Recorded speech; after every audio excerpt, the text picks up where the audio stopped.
Hello YouTube, this is Falcon Paladin coming to you with your daily Blizzard upload. This is a Hearthstone game that I played on the ladder earlier today. It is my Paladin deck, which you saw me get wrecked with in an earlier match against a Warlock deck by a player named Nate. We are both level 16 questing adventurers. Neither of us are super good, but this should be a pretty entertaining match nevertheless. Now there are two types of decks you want to watch out for when you're playing against Warlock. One is a rush deck, the other one is the Handlock, where the Warlock tries to use his hero power, which is deal 2 damage to yourself but draw a card, to get many cards early in the game and play cards that take advantage of that unique situation. So we'll see what Nate is up to. He's just drawing cards, taking that damage, sacrificing the health in exchange for some bigger cards down the road. I have my Sword of Justice coming out. I've got a Silver Hand, a Recruit down, so I'm feeling pretty comfortable. The enemy hand does have 9 cards now, so you can only have 10. We'll see if he's careful with that. Does drop an Acolyte of Pain to avoid getting more than 10 cards in his hand, and the Mortal Coil comes down as well, which does 1 damage to my Recruit and lets him draw a card. At this turn, I put down a Mad Scientist, which gets buffed up to 3/3, and my Recruit, which gets buffed up to 2/2. I'm feeling pretty good here, having a 3/3 and a 2/2 against only a 1/3 Acolyte. And here on turn 5, we'll see what the Warlock decides to do in order to respond to this.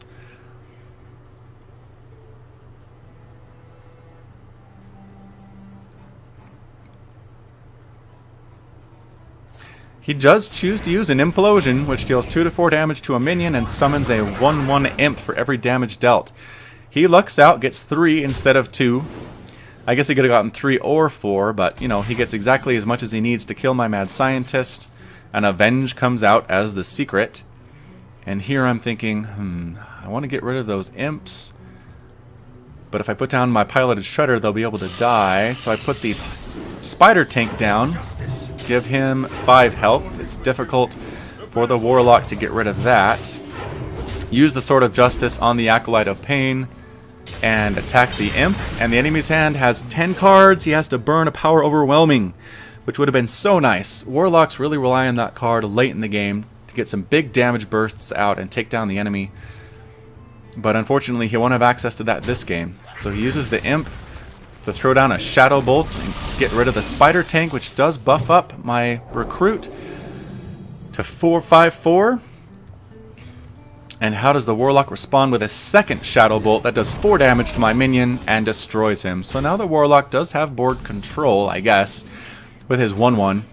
I put down the Piloted Shredder, I put down a Recruit, and I end the turn. Again, I play the game very fast. I don't often take much time thinking about what to do, which can be a weakness, but I find I have more fun if the games go fast and I can get a lot of losses out or a lot of wins out in a row than if I play 1 or 2 games. Fugan comes down for the Warlock. His power, I would say, is that if he dies and his brother dies, Stalag, in the game, they summon an 11/11 Thaddeus, which is very powerful, but it's kind of hard to pull off. You don't see it very much in actual matches. So I use the Argent Protector to give my Shredder a Divine Shield, attack into the Taunt, which does 1 damage to everybody. And we end up with a 4/2 and a 3/2 against a 1/6 on the board. Again, I'm feeling fairly comfortable. I have my Sword of Justice. I have the ability to Aldor Peacekeeper any big units that come out. I have Blessings of Might. And Tyrion is coming up next turn as well if I need to. So in response, the Warlock could have Giants, it could have Taunts. I'm not sure what to expect. I do know this is more of a Handlock deck. But again, I haven't seen any Giants yet, so I'm a little worried. I'm not sure what he's doing. Does decide to throw down the Hellfire, which does 3 damage to all characters. But from the Shredder, I randomly get a Mistress of Pain, which is not something you'll see Paladins get very often. And the nice thing about the Mistress of Pain is that when she does damage, she does an equal amount of healing to you. So I have Blessing of Might 1 and 2 in my hand, and I think to myself, I can make her pretty powerful and also heal up at the same time. So I go ahead and use those 2 cards to throw down a Mad Scientist and an Acolyte, do 8 damage to the Warlock's face, get a 3/3 and a 2/2 down next to her, and the attack hits, dropping him down to 12 health. Now, Handlocks can be difficult to kill because they'll usually have health boosting capabilities in case they do get low, making them extend the game and be that much more dangerous. So we'll see what the Warlock decides. A Siphon Soul on my Mistress of Pain, which destroys any minion and does restore 3 health, and come down the Explosive Sheep next. Fugan just hits the face, and I'm thinking to myself, how do I want to handle this? I put down Tyrion and just go for the face. I really want to take this Warlock down.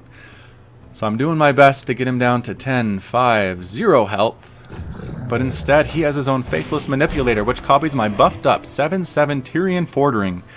And I'm thinking to myself, man, I really need that card. I should craft it. How much dust does it cost?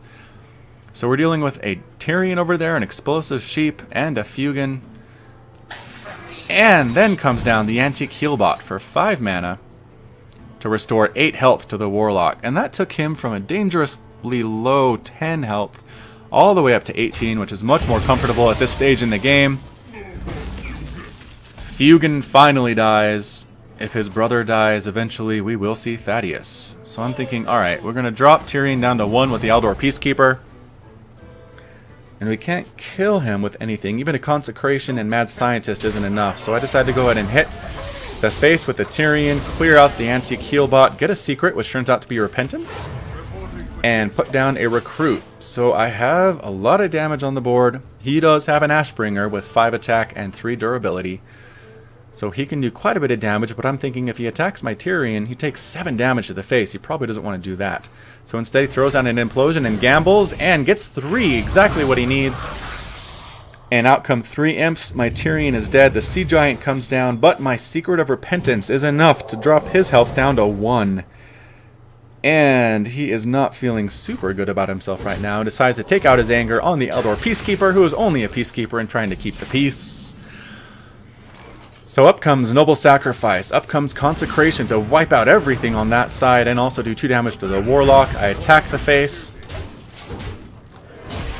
And with everything I've got, dropping the Warlock down to 7 health. I do have lethal now. I have 5 attack from my from my Ashbringer, plus 2 from my Silverhand Recruits, and if the Warlock decides to attack anybody, he will take 2 damage from the Noble Sacrifice. So we'll have to see what Nate decides to do here with 10 mana and 6 cards in his hand.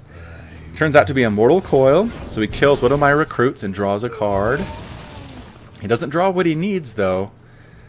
Really thinks about it, puts down the Antique Healbot number 2, that takes him up to 15 health. Again, out of the danger zone into more of a mid-range, comfortable position. Does decide to attack with the Ashbringer, and the Noble Sacrifice is going to punch him for 2 in the face. Sorry, Noble Sacrifice, you did your job, though. I do draw into Blessing of Kings, and I think, alright, let's do this. So I buff up the Recruit, I throw down Bolvar, who's at 6/7, hit the face with Ashbringer. The Warlock is at 3 health. There are very limited options. I could be Jaraxxus, which brings him up to 15 health and turns him into a demon.